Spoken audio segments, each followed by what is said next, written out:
Hi, welcome back to the Utf Podcast, episode 9. This is our final sort of little section we're going to do.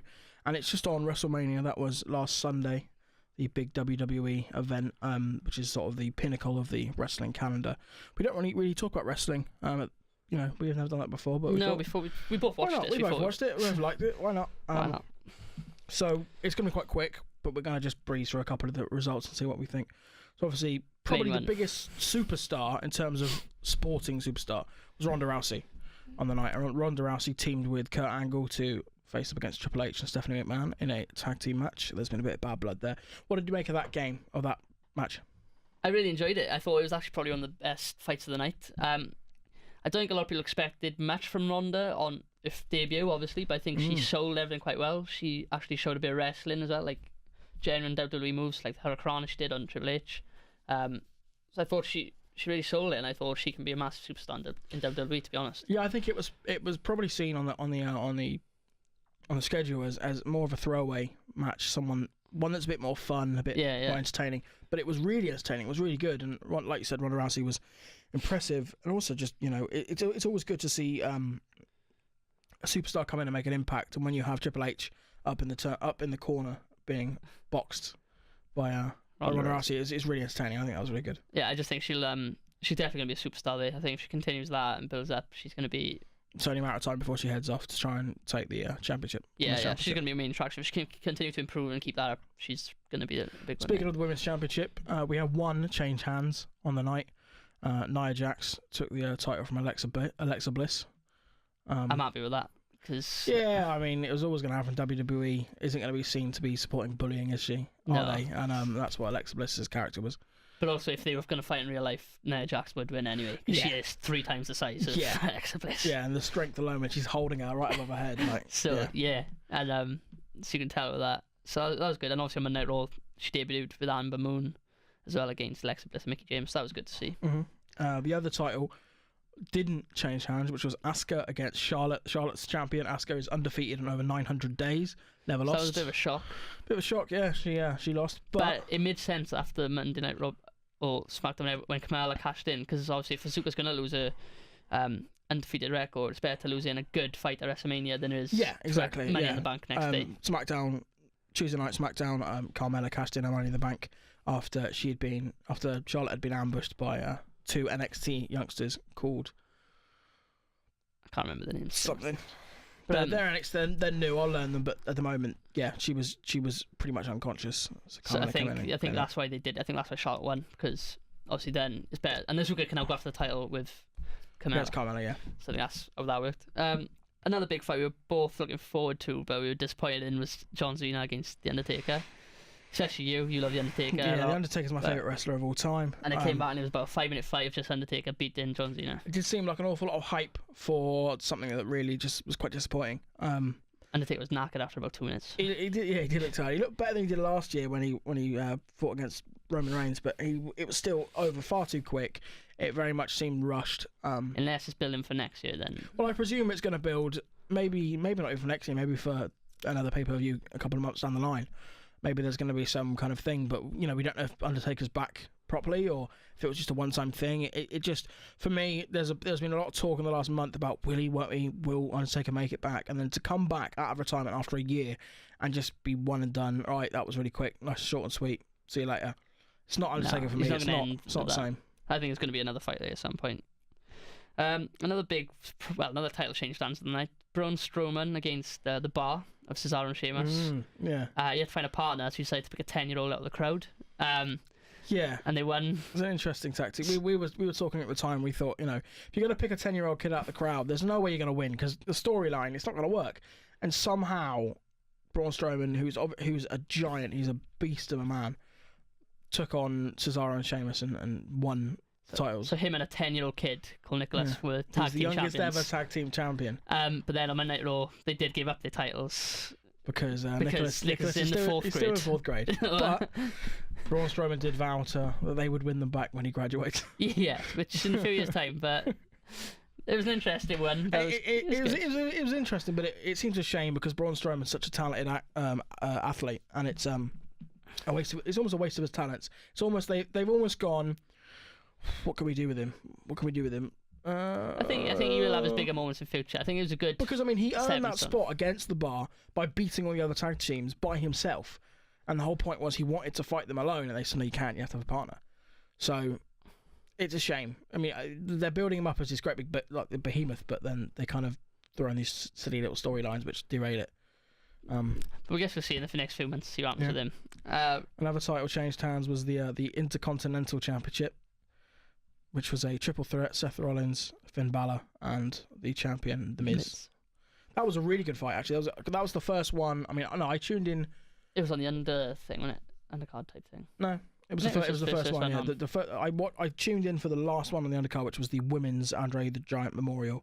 And then that was the first fight. It was a really good way to kick it off. It was really good. Seth Rollins obviously took the championship from The Miz. The Miz is the longest reigning champion currently in the WWE, or what was. He was close to becoming the longest reigning champion ever. 30 days, I think he was something short. So it's a big thing for WWE. I'll say it. WWE to make that cool. But Seth Rollins is quite a good athlete. I like him. Yeah, I like Seth Rollins. He's also the last member of the Shield now to complete the Grand Slam of titles in the WWE.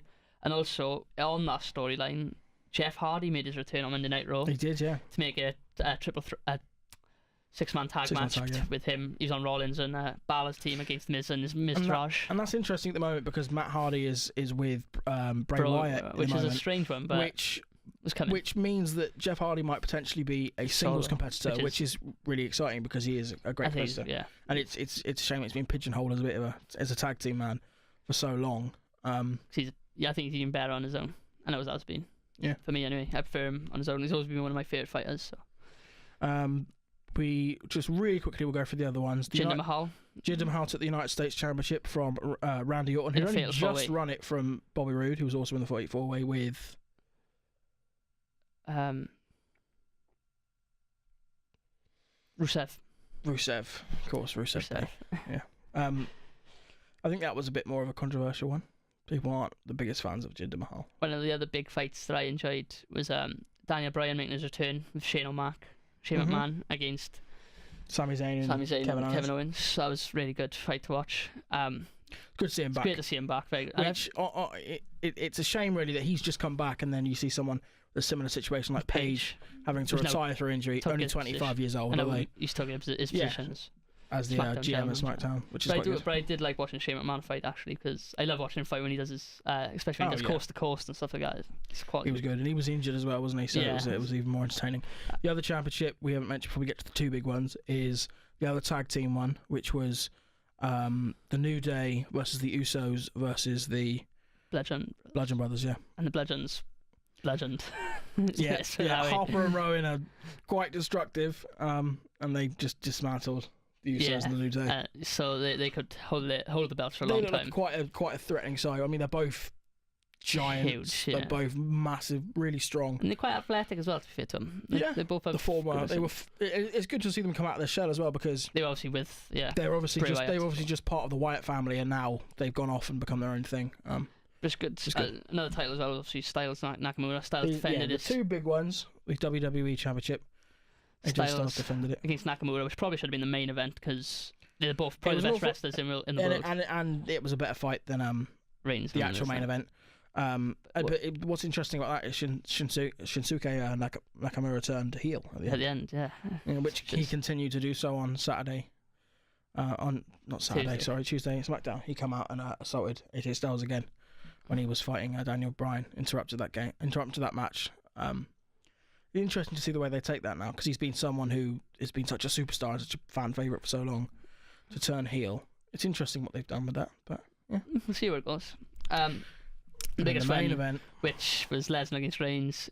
Probably the biggest shock result-wise because everyone thought Reigns actually won because Lesnar's supposed to go back to the UFC. Dana White of the UFC said a couple of days ago that he was going to sign with them, but obviously he's ended up signing a new deal with WWE. But he apparently still can fight for the UFC as well, so he's still going to do that. That's interesting. Well, I think he might lose the title to Reigns in the next pay-per-view, in a month's time, and then he'll go and fight in the UFC, and then maybe come back.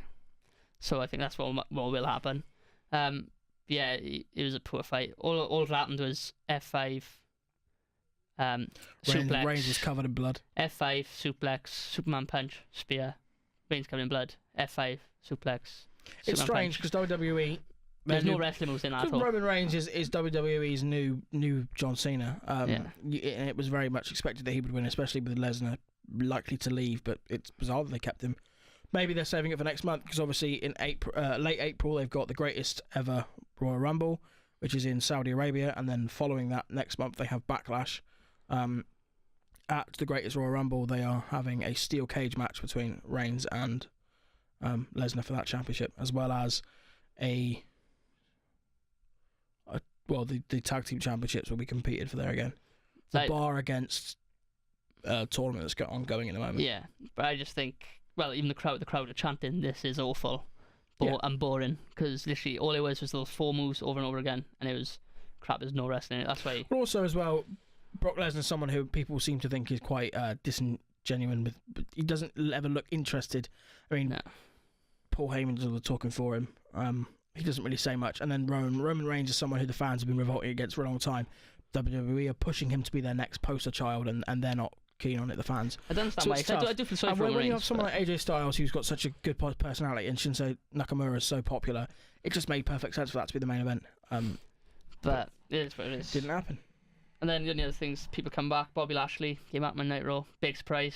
Yeah. Good to see him back. Looks in great shape. Probably better than when he even left. He does look really good, older. And Samoa Joe. Samoa Joe's back from injury. That's always good. That's another big one. And then we got, can't remember the names again, but there's several debutants. Like Ember Moon for women's. No Way Jose. No way.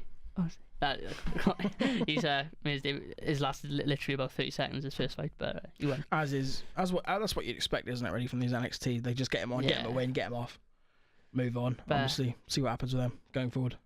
We have to do a quick one. Hopefully, we'll do in a month's time. We'll do another big one after the next pay-per-view. Yeah, well, I mean, I think, like I said, it's not even a month. It's later this month. It's April 27th or something like that. It's really short. I don't know why. We'll do another one. Maybe a longer discussion. And also that would be the first. That would be the biggest ever Royal Rumble. 50 man. It's going to be so.